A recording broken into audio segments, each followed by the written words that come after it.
Today, you will hear an incredible story about a woman who died and returned to deliver a warning directly from Jesus. Jessica, a humble woman and a cook, experienced something that goes beyond our understanding. What she was shown concerns every one of us and the future we cannot ignore. In this video, you will learn about the revelations she received, the signs she was shown, and what needs to be done to prepare for what is coming. This story will challenge your perception of the world and what awaits us. Don't forget to subscribe to the channel to not miss inspiring new stories. And most importantly, watch this video until the end because Jessica's final message may change your life. My name is Jessica, and my life has always been tied to the kitchen.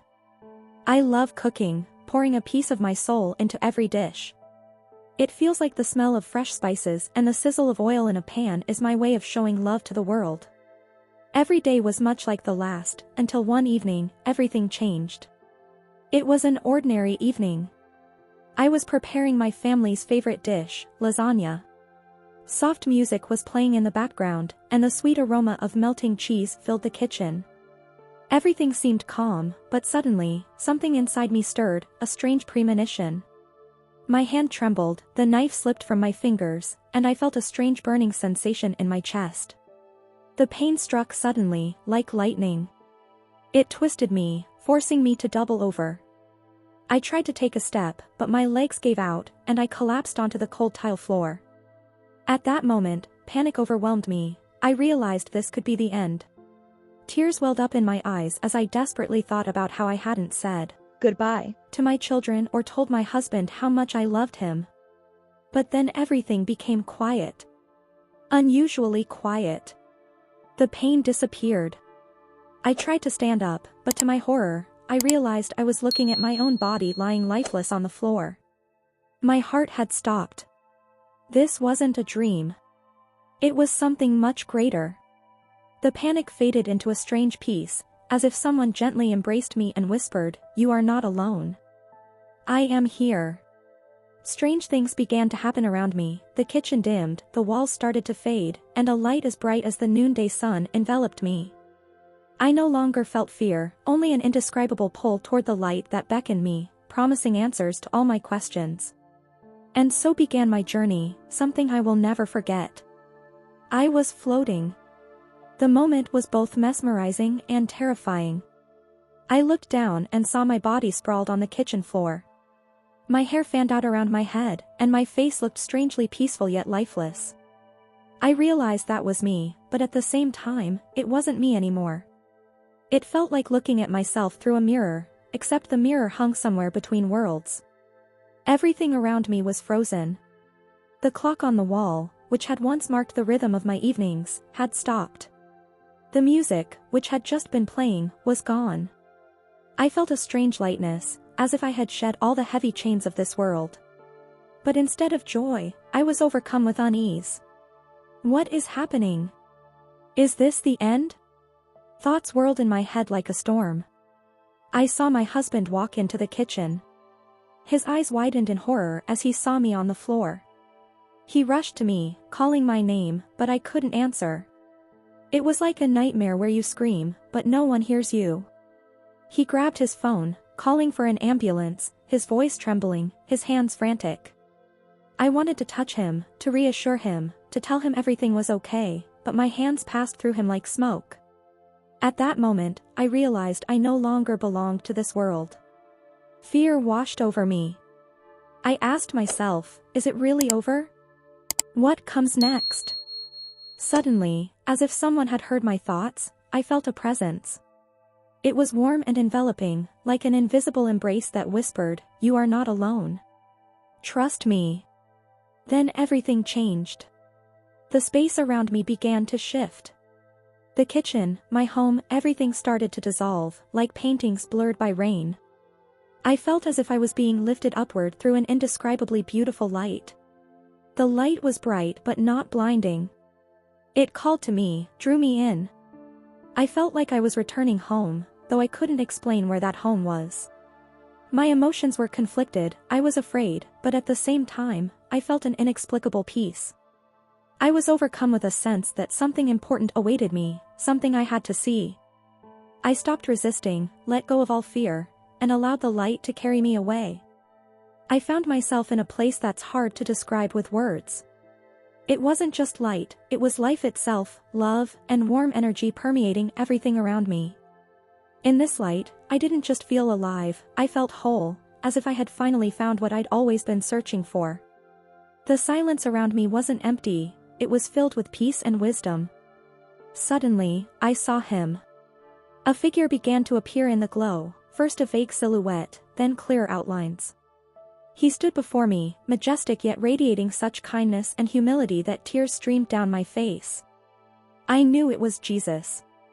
I didn't need explanations, it was knowledge placed directly into my heart. His eyes. Oh, how can I describe his eyes? They looked into the deepest parts of my soul. There was no judgment in them, only boundless love.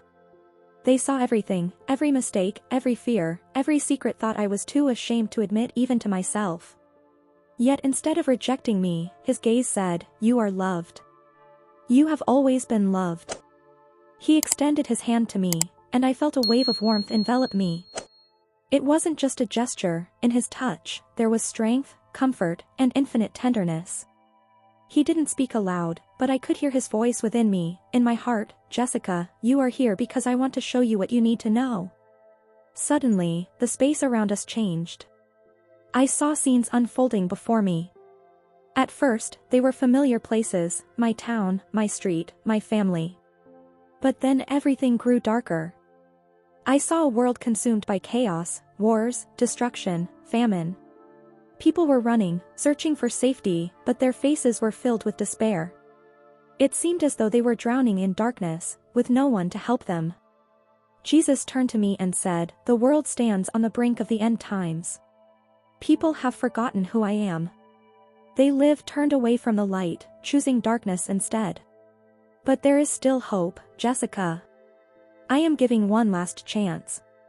His voice was both firm and full of compassion. He showed me how people could change their destiny. I saw how one sincere prayer could illuminate entire regions, dispelling the darkness. How one act of kindness could spark a chain reaction of light. But there were also terrifying visions. I saw how many rejected the truth even when it was right before them. People clung to technology, idols, and false promises of salvation, not realizing they were inviting darkness into their lives. Jesus looked at me, and I saw sadness in his eyes. "The warning has been given, Jessica. Your task is to share it with others. Time is running out, but my love is infinite. I am waiting for everyone." I wanted to say something, but I couldn't. My heart was overwhelmed with emotions, fear for the world, joy from his love, and a deep sense of responsibility. He placed his hand on my shoulder, and I felt strength and peace returning to me. It was a moment that changed everything. As Jesus removed his hand, the light around us shone even brighter, and new visions began to appear before me. These weren't just images, I was inside these events, experiencing them alongside the people in those places. Each vision carried profound meaning and a warning. First, I saw nature, stunning, vibrant, and full of life. Rivers, forests, mountains, all were teeming with vitality. But in an instant, everything changed, the rivers turned black, the forests withered, and animals fled as if sensing danger. The earth began to crack, and the sky darkened with thick clouds, blocking out the light. People stood in confusion, looking up at the sky, but they didn't pray, they screamed in despair, blaming everyone but themselves. Jesus said, "Nature has always been a reflection of my harmony. But when people reject me, they destroy not only themselves but everything around them. The world is heading toward ruin, but there is still time for repentance." Then I saw cities, vast, gleaming, and filled with technology. People walked the streets, but their faces were empty, as though they had forgotten how to feel. They were absorbed by devices in their hands, screens in front of their eyes, forgetting about each other. Suddenly, streams of darkness began to flow from these technologies, wrapping around people like chains. I saw many fall into the trap, unaware of it. They willingly gave away their hearts and minds in exchange for false promises. Jesus turned to me and said, "Technology itself is not evil, but people have made it their god. They trust machines more than my truth. This will become one of humanity's greatest trials." But the most frightening vision was yet to come. I saw a figure emerge from the thick darkness, a man, yet not quite a man. His smile was deceptively kind, and his words were sweet and enticing. People followed him as if under a spell, forgetting their souls. This man promised peace and prosperity, but behind him stood an army of darkness. He was a false savior whose goal was to lead as many souls as possible into the abyss. Jesus said, "This is the time of testing. Many will be deceived because they have rejected the truth. But those who remain faithful will be saved." I felt my heart ache with fear for the world. But then Jesus showed me another vision, people kneeling in prayer. Their faces radiated light that dispelled the darkness around them. Their faith was stronger than stone, and their love for Christ became a fire no force of evil could extinguish. "These are my children," Jesus said. "They are the hope of this world. Through them, I will work until the very end of time. You must tell others what you have seen so that those who hear can make their choice. Every soul matters." I wanted to ask so many questions, but instead, I felt myself beginning to leave again. The visions faded, and I knew I was returning to my world. One thought remained in my heart: this warning was not given in vain. We still have time, but it is not unlimited. Suddenly, everything went dark, and I felt myself being pulled back.